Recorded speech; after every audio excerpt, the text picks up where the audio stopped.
Hare Krishna and Namaste, friends. How are you? Happy 2023. I'm trying so hard not to block any of my deities in this frame, but I wanted to show you my temple setup and things that have worked for me as a devotee and what things have not worked for me as a devotee, and kind of showing you how I take care of my temple and other things. And I thought today would be a perfect day because we're still in their holiday wear for the holiday season. I'm going to be changing them on Thursday because I will be having another holiday party with my friends.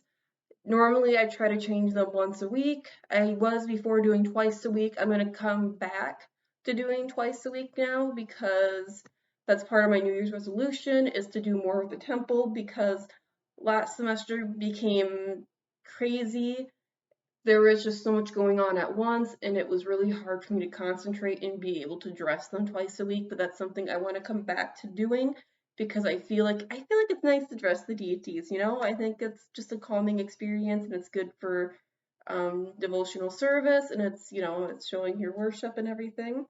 But yeah, I have a whole list of things that I want to do with this channel for the new year.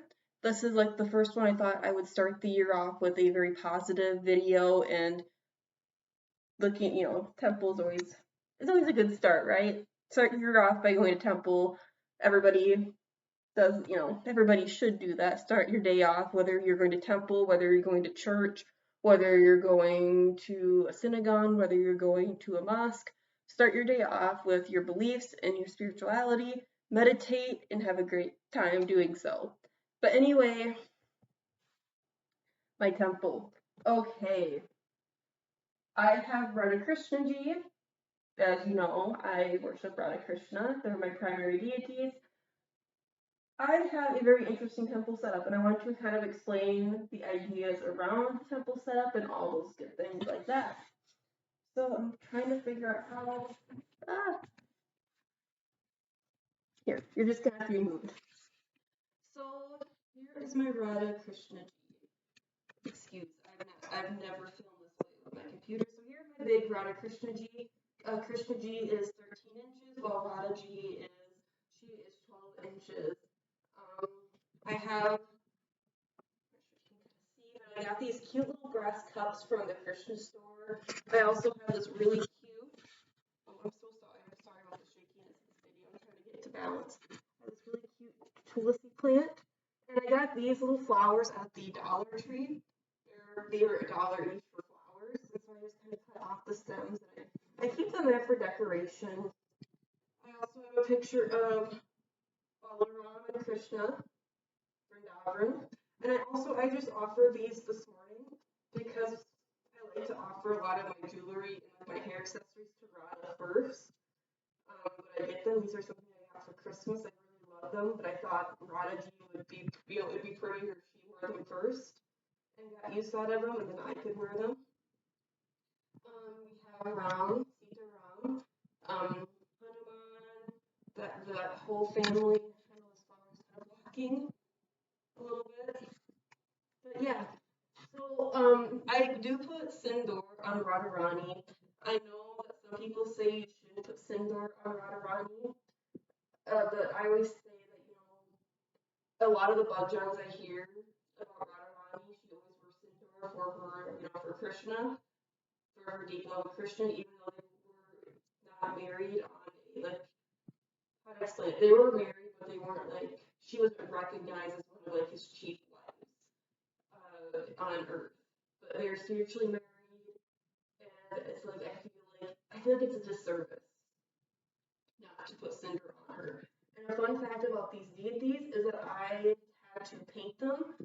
They came fully painted, but in customs they scraped off a lot of the paint on them because they were testing it for they said drugs and like lead and all that fun stuff. And so, like, Krishna's face was completely scratched up. Radharani's face was completely scratched up. Their hands were completely scratched up. So I had to repaint, and I did not know how to paint, like, how the temple deities have, like, lines on their hand and all that stuff. So I just had to paint them. I just matched their skin tone with paint, and I painted them that way. painted them with the alpa or the henna or mendi on them, and yeah, and I drape. Somebody asked me in the comments in a comment once on Instagram, where do I get Krishna's turbans from? I literally just buy little fabrics of silk, like those really thin fabrics of like silk, and that's how I drape his turban. Like I drape it by hand, and I add those little things to them. The outfits, I got these from the Krishna store. I got the red velvet. I should say I clipped on the velvet, and I just added that they're going to be red. I made Radharani's dupatta, this dupatta right here. I made that. This dupatta was actually the dupatta that she has wrapped around her. That's actually a Mataji dupatta. I bought that and I thought, that would be pretty for Radharani. It was just a simple Mataji dupatta. I bought it on Amazon. I think it was like 3 for like 10. Yeah, a pack of 3 for like $10. And yeah, these lights are just twinkle lights that I bought from the dollar store. They were $5 each. This bookshelf was a bookshelf that was $10 at Walmart. I took off this middle rack that was going to be like right across here and made it into a temple area. And because there's no way to put like plug-in lights in here without it being really, really bad, I used these command hooks. And I had to tape a few of them because I just could not get a command hook to stay in some areas, so I had to use tape. I'm hoping to change that up later. I'm hoping to buy some more command hooks. But anyway, that's how I made the temple. It's just a simple white bookshelf. And then up here, we have little RadhaKrishna. So again, when I got these deities, they were supposed to be 12 inches, but the shop that we bought them from was a scam shop. They sent these they're 8 inches, but I love them still. But when they sent them, I realized that I don't know if you can tell, you can't really tell anymore, but they didn't let the paint dry for Radharani's eyes, so both of her eyes were really dripping with paint. Also, Krishna was cracked. There's like metal pieces falling off Krishnaji, and I really didn't know what to do with them. I was really, really concerned that I would have to get rid of them, and I didn't know what to do. So I basically found a way to plaster Krishna back together, and I just painted them. I completely painted them. They were completely just brass statues with the eyes done, and that was it. But I did just completely painted them because I didn't want Krishna's like flaws in the stomach to be shown as much, and so I painted him a darker blue, like Vishnu, and yeah, and I painted Radharani gold to complement Krishna's blue skin. And then over here I have Shivaji, Mataji, and Ganesh. I have that family over here. I have Narasimha and Lakshmi. Yeah. Narasimha and Lakshmi. Then I have, it's kind of hidden, but I have Lakshmi and Vishnu. And like I said, these flowers I get from the dollar store. These crystals actually were given to me. I also have some crystals down here that were given to me, like for luck and prosperity. That I keep down here. And then on top I have, of course, RadhaKrishna, and then I have an angel up on top. The angel came, my mom doesn't know exactly where we got it from, but I put it out because I thought it was cute. And then over here, I have another temple. This temple, I have like my incense stick holder, I have my arti plate. I also have Mataji over here. I also have Radharani in her full, her full form, where she's playing the flute, and she also has all the images, all the goddesses, like all their, the hands of all the goddesses behind her. And then, yeah. And another question that I might get asked is, why aren't your main deities, because very technically you're supposed to have your main deities like up on the way top, or at least like completely centered. That is because I wanted to put them up on top and centered, but because they are so heavy, when I did that, it was breaking the bookshelf. And another thing that somebody asked is, oh, why don't you put Mataji and Ganeshji over on the top shelf, like lowered a little bit? Because they don't, RadhaKrishna don't need all that space above their head. And the reason is because this is what I heard from a temple. Is when I asked about like how I should organize my temple for RadhaKrishna, you very technically are supposed to have your main deities up on top. I could not do that because of the breakage, but you're supposed to always keep RadhaKrishna up on top, which is why I added their picture up there. And Yogamaya or Durgaji or Mataji, she is she is like the dearest sister to Lord Krishna or Vishnu. And some people, like, I got mixed opinions about it. Some people said it'd be disrespectful to put her feet on top of like her dear brother. Other people said it's fine as long as it's not like an image that you worship. And another person said, oh, if you're gonna do that, then make sure the whole family's there and keep it not, try not to keep it as like directly over. As you can see, that picture is more at an angle of Shivaji and his family. It's not directly over Krishna's head, but it's a little bit like angled over. There's so much that went into like this temple. And another thing I want to show you before I end the video is the storage. Now, I have the bed over here. It's kind of like propped up on like a piece of cardboard, so it's not on the floor, but that is their bed. Here is like an extra like vase when I get like flowers to do puja, which it's winter here. Back we're in an ice storm warning starting tonight. So there will be no fresh flowers or no good flowers. Like the quality of the flowers here are really bad this time of year. There's also back here, there's extra batteries and paint that I keep hidden underneath here. And here is where I set the arti plate in their bed. When it's arti time, I put the arti set here.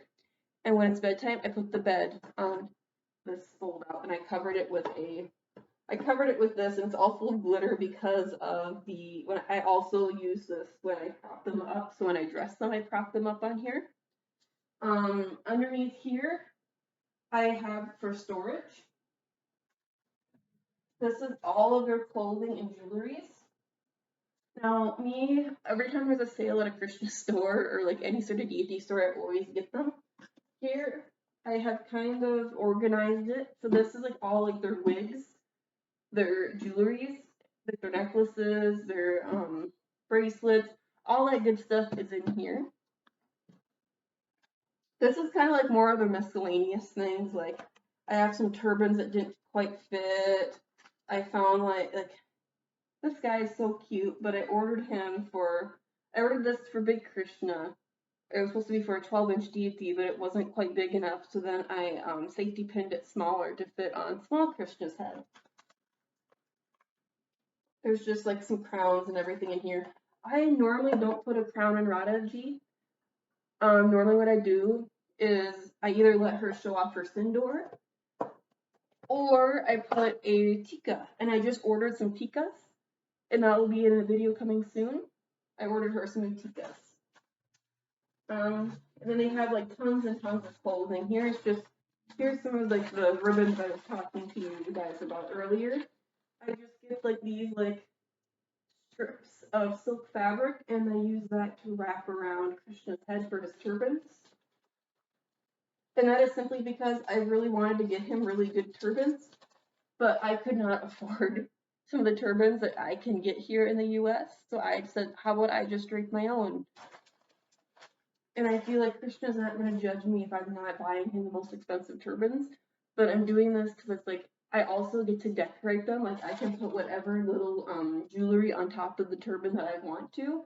Whereas if I was doing it, I was buying it, like that jewelry would be stuck on the turban. I could not switch it out when I want to. And then here's all of their clothes. Here outfit of little Krishna and Radhaji. Sometimes when I order the pre-made ones, like this dhoti, could probably fit as a smaller dhoti on Big Krishna. It's really hard to get the little RadhaKrishna clothing because it's either too small or too big. Because for some reason with 9-inch deities, sometimes they make clothes for them, sometimes they don't. Sometimes they just send me a outfit for a 12-inch deity. Sometimes they sent me an outfit for like a smaller deity, like a 8 or 6-inch deity. So it all depends on the person I'm ordering from. And I basically have kind of come to the conclusion that the Krishna store is the best store to get clothes that will fit the little deities. However, the Kana, is it Kana store? I believe it's Kana store, is the best place to buy stuff for the big deities because they have bigger blouses. For example, this is a blouse for the 12-inch deities, which I had to lower it for the small deities because this is not gonna fit. Like I have to literally like rip it apart and then I add a little bit of fabric inside of it to fit Radhaji because otherwise it becomes this really deep neck and it's like Radharani would not wear that deep of a neck. Or at least in my opinion, when I see Radharani, I see a little when I think about Radharani, I think of a little girl, maybe like 16 years or less. And a 16-year-old girl or less probably would not, well, nowadays maybe, but back in Vedic times would not be wearing a really deep V-neck. And that's just not how I see Radharani. I do not see her as an adult. I see her as a little kid. That's why my friends always say my deity looks like a 14 or 13-year-old Radharani or Kishori. Here's another example of this is for the 12-inch deities. But as you can see, it's just not big enough. It needs to be a little bigger. And luckily I have mastered a little bit of sewing, so I have been able to fix some of these. Other times I've not been able to fix. And it also keeps like the extra incense sticks in there as well, and it kind of makes the clothes smell good, keeping the incense sticks in there. It's really weird. I know I probably should not be doing that. And then I just kind of fold that up. And this is just a storage technique that works for me, especially because I'm going to be moving into a smaller apartment soon. And it's just not feasible to keep a huge temple. Granted, I have big plans for my deities. I do when I move into my permanent place, my goal is I want to get like an old TV stand, like one that's really long, that goes all the way down to here, and get RadhaKrishna, have the small deities, and then buy the like the I want to get like the gopi set to go around because that's just really cute, and I think that it basically allows RadhaKrishna to look and feel more comfortable that they're in their more natural environment instead of me just sitting there and gawking at them, you know. But anyway, this is my temple. It is not a fancy temple. It is just my temple. This is how I keep it. I was a little worried about doing it, showing you the temple or showing you guys the temples because I know I can do better. I wanted to wait till I moved to my permanent place and show you like, oh, this is my huge temple and this is all the deities, like the deities and their friends and like. But I thought about it and like even like looking at YouTube, that's not like how a lot of temples are. Everybody everybody worships God in their own way. And for me, I worship Radha Krishna like this. And this is just how I worship. And I thought that this would be a good video to show you since my channel started on Hinduism. And I am a very proud Radha Krishna devotee. So yeah, that's it. I hope you guys have a great new year and Hare Krishna and Namaste.